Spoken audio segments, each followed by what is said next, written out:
నజీర్ అనే వ్యక్తి ఒక ఎడారి ప్రాంతంలో మేకల మందతో కలిసి నీళ్లు తాగడంతో మూవీ స్టార్ట్ అవుతుంది. నజీర్ కేరళలోని ఒక చిన్న టౌన్లో మట్టి పని చేసుకుంటూ బ్రతుకుతూ ఉంటాడు. అతనికి ఒక తమ్ముడు, ప్రెగ్నెంట్తో ఉన్న భార్య ఉంటుంది. చాలా పేద కుటుంబం. ఇంటి మరమ్మతులు కూడా చేయించుకునే పొజిషన్లో ఉంటాడు.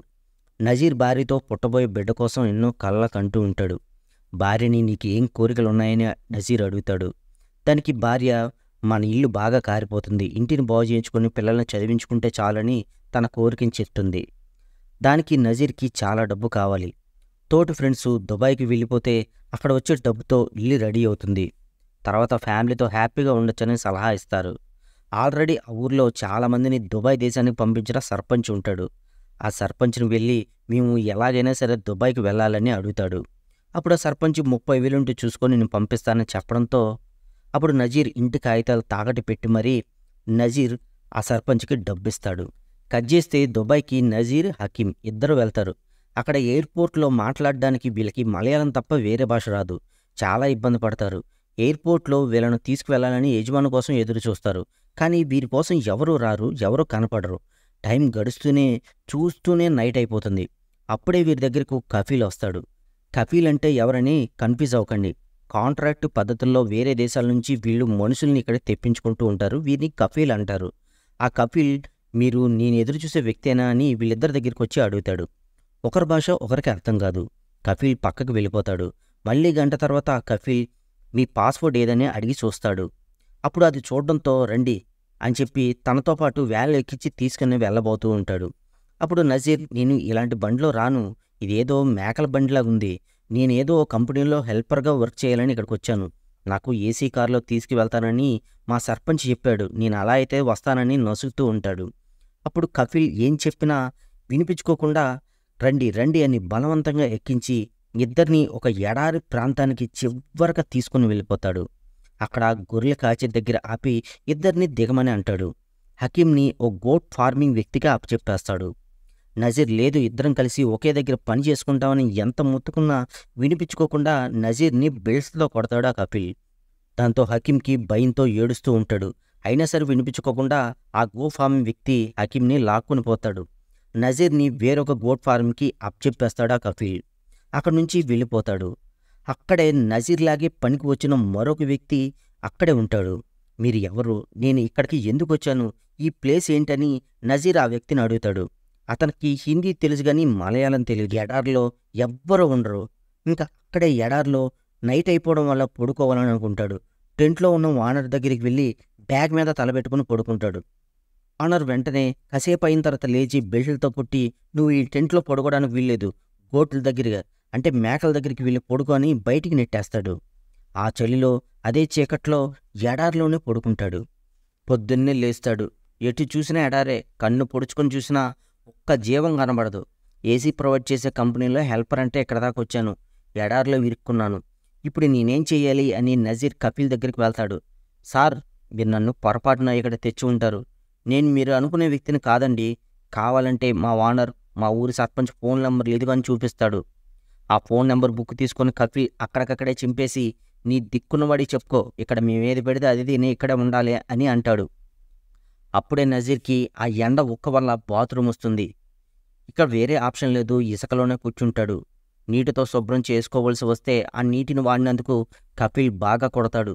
ఇదేంటి నరకంలో వచ్చి పట్టానని అనుకుంటాడు. అక్కడే కూర్చొని తన ఫ్యామిలీని తలుచుకుంటూ ఏడుస్తూ ఉంటాడు. నజీర్ని చూసి హిందీవాడు, నేను ఇలాగే వచ్చి ఇక్కడే ఇరుక్కొని ఎన్నో సంవత్సరాల నుంచి ఇక్కడే ఉంటున్నాను, ఎక్కడికి వెళ్ళలేం అని హిందీలో మాట్లాడుతూ ఉంటాడు. కానీ ఆ భాష నజీర్కి అర్థం కాదు. ఆ హిందీవాడు మేకపాలు తీసి టెంట్లో ఉన్న కపిల్కి ఇమ్మని అంటాడు. ఆ పాలు ఆ కపిల్ తాగుతాడు. కాసేపు అయిన తర్వాత దీనంగా కూర్చొని ఉన్న నజీర్కి రొట్టెలు తినమని కపిల్ ఇస్తాడు. చూస్తూనే వారం రోజులు గడిచిపోతుంది. వారం తర్వాత హిందీవాడు కనపడ్డు. ఆ గొర్రెలు కాచే పని నజీర్ని చేయమని, పాలు పితకమని కపిల్ చెప్తూ ఉంటాడు. ఆయన చేయవలసిన పని నాకు చెప్తున్నారేంటని నజీర్ అన్న వినిపించుకోకుండా బెల్ట్లతో కొట్టి మరీ చేపిస్తారు. పరిస్థితులకు తలొగ్గి ఆ గొర్రెలను కాయటం, పాలు పితకడం లాంటి పనులు అదే ఎండలో ఉండి మాడిపోయి మరీ చేస్తూనే ఉంటాడు. అలా నెలలే గడిచిపోతూ ఉంటాయి. 2 నెలలకోసారి వ్యాన్ ఒకటి వస్తూ ఉంటుంది. అది కూడా గొర్రెలకి మేత తెస్తూ ఉంటాడు ఒక డ్రైవర్. వ్యాన్ రావడంతో వ్యాన్ దగ్గరికి వచ్చి అద్దంలో ఉన్న తన ఫేస్ని చూసుకుంటాడు. నల్లగా గెడ్డం పెరిగి పిచ్చోళ్లాగా అయిపోయి ఉంటాడు. అప్పుడే తనకు అర్థమవుతుంది నన్నిక్కడ బానిసలా తెచ్చి ఉంటారు అని. ఇంకా ఎన్ని రోజులు ఇలా ఉండి చావాలో అని డ్రైవర్ని నన్ను మీరు రోడ్డు మీద వదిలేయండి అని చెప్పి బ్రతిమలాడుతూ ఉంటాడు. అప్పుడు ఆ భాష కఫీల్ విని తనతో ఏం మాట్లాడుతున్నామని చెప్పి మళ్ళీ నజీర్ని బెల్ట్లతో కొడుతూ ఉంటాడు. అప్పుడు కారు అద్దం పగిలిపోతుంది. ఆ అద్దం ముక్కలన్నీ సేకరించి తన గెడ్డాన్ని క్లీన్ చేసుకుంటాడు. అలా ఇంకొన్ని నెలలు గడిచిపోతాయి. గొర్రెలు కాస్తున్నప్పుడు ఆ నజీర్కి హిందీ వాళ్ళ శవం కనిపిస్తుంది. ఆ హిందీ వాళ్ళ శవం చూడడంతో కన్నీరు మున్నీరవుతారు. ఎప్పటికైనా సరే నేను కూడా ఇలాగే చావాల్సిందే అని అనుకుంటాడు. రాబందుల చేతిలో చావడం కంటే ఇక నుంచి తప్పించుకోవడం బెస్ట్ అని అనుకుంటాడు. మరుసటి రోజు మేకలు కాస్తున్నప్పుడు తప్పించుకోవడానికి ట్రై చేస్తాడు. కపిల్ చూసి బైనాక్యులర్లోంచి గన్నుతో పక్కన కాలుస్తాడు. దగ్గరికొచ్చి నజీర్ని కాళ్ళు మీద మడమల మీద కొట్టి ఎటు కదలనివ్వకుండా చేసేస్తాడు. తీసుకెళ్లి గొర్రెల ఫామ్లో పడేస్తాడు. అలా గొర్రెలు తాగి నీటిని తాగుతూ తన ప్రాణాలని నిలుపుకుంటాడు. ఒకసారి పెద్ద వడగళ్ల వాన పడుతుంది. మేకలను తీసుకొని ఒక గృహలోకి వెళ్ళి దాక్కుంటాడు. అక్కడ మలయాళంలో ఓ పాట వినిపిస్తుంది. పక్కకు వెళ్ళి చూస్తాడు. అక్కడ హకీం కనిపిస్తాడు. హకీం కూడా మేకలను కాస్తూ కనిపిస్తాడు. ఇద్దరు కలిసి ఒకరినొకరు గుర్తుపట్టి ఏడుస్తారు. హకీం అంటాడు వాళ్ళ అన్నయ్యతో, నేను జకీర్ అనే ఫ్రెండ్తో గోట్ ఫార్మింగ్ చేస్తున్నాను. నేను రేపు తనని తీసుకొచ్చి నీకు పరిచయం చేస్తాను. నాకు సంబంధించిన కఫీల్ గనక చూస్తే నన్ను ఊరుకోడు అని చెప్పి అక్కడి నుంచి వెళ్ళిపోతాడు. మరుసటి రోజు నిజంగానే హకీము నజీర్ని చూస్తాడు. కానీ వాళ్ళ కఫీలు ఉండడంతో పలకరించకుండా ఒక లెటర్ రాసి పెట్టి ఇసుకలో పెట్టి వెళ్ళిపోతాడు. ఆ లెటర్ కోసం నజీర్ అక్కడికి వెళ్తాడు. అది గాలికి ఎగిరిపోతుంది. దాన్ని పట్టుకునే ప్రయత్నంలో కపిల్ చూస్తాడు. ఏంటి అక్కడ కూర్చున్నావని అడుగుతాడు. బాత్రూమ్ వెళ్తున్నానని చెప్పి నజీర్ అబద్ధం ఆడతాడు. నువ్వు ఏమి తినకపోయినా మాటికి ఎలా వెళ్తున్నావు, నీటిని వృధా చేస్తూ ఒప్పుకోననే అంటాడు. ఆ లెటర్లో ఏముందో తీసి చదువుతాడు. అన్నయ్య, నాకు జకీర్ అనే నల్లజాతివాడు ఫ్రెండ్ అయ్యాడు. వాడికి ఈ ఎడారి నుంచి తప్పించే రూట్స్ మొత్తం తెలుసంట. మరుసటి రోజు అతన్ని పరిచయం చేస్తానని అంటాడు. మరుసటి రోజు హకీము జకీర్ని పరిచయం చేస్తాడు. జకీర్ అంటాడు, నేను మిమ్మల్ని ఇక్కడ నుంచి తీసుకొని వెళ్ళగలను అని భరోసా ఇస్తాడు.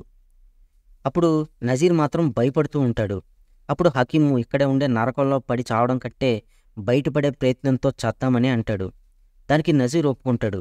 అప్పుడు నజీరు 2 రోజుల్లో మా కపిల్ తమ్ముడు కూతురు పెళ్లికి అందరూ సిటీ వెళ్తున్నారు, అప్పుడు వెళ్ళిపోదామని ప్లాన్ చెప్తాడు.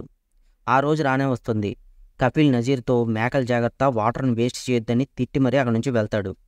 వాడు వెళ్ళిపోగానే చాలా సంవత్సరాల తర్వాత తని తీరా స్నానం చేస్తాడు.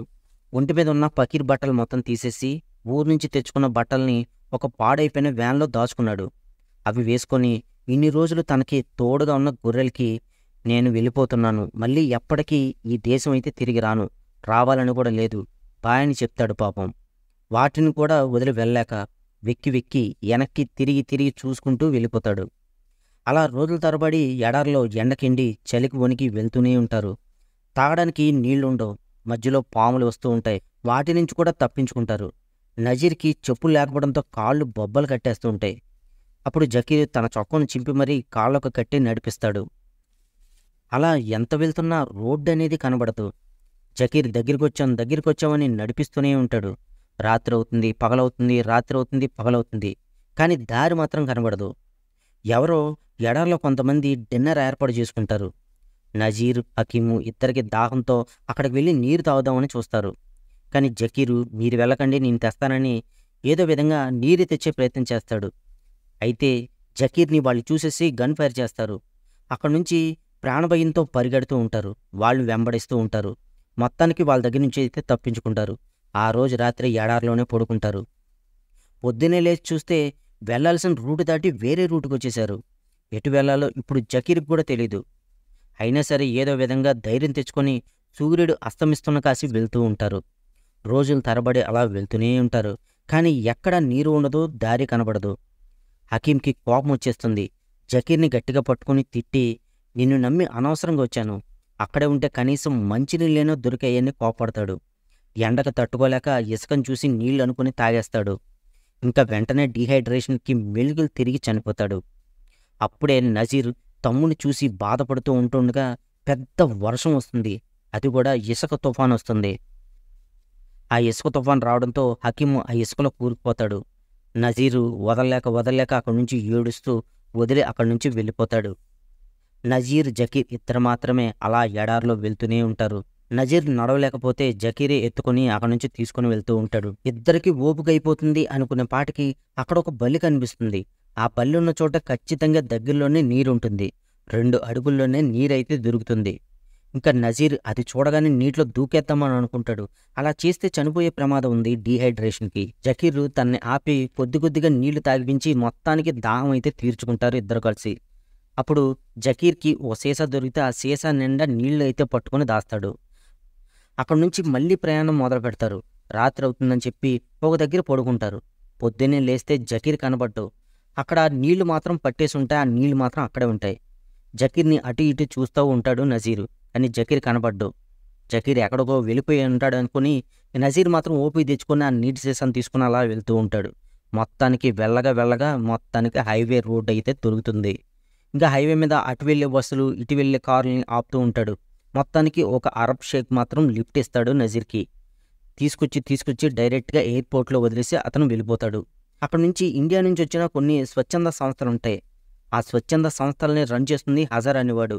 అతను ఈ నజీర్కి హెల్ప్ చేసి ఫుడ్ పెట్టి మెడిసిన్స్ ఇచ్చి మొత్తానికి తన ప్రాణాన్ని అయితే నిలుపుతాడు. నజీర్ దగ్గర ఉన్న డీటెయిల్స్ మొత్తం తీసుకొని తన ఇంటికి ఫోన్ చేయించి మాట్లాడిస్తాడు. చాలా సంవత్సరాల తర్వాత భర్త గొంతు వినగానే నజీర్ భార్య కూడా ఎమోషనల్ అవుతుంది. కొంతమంది స్పాన్సర్స్ చేత దేశం దాటించే ప్రయత్నం చేస్తాడు హజారు.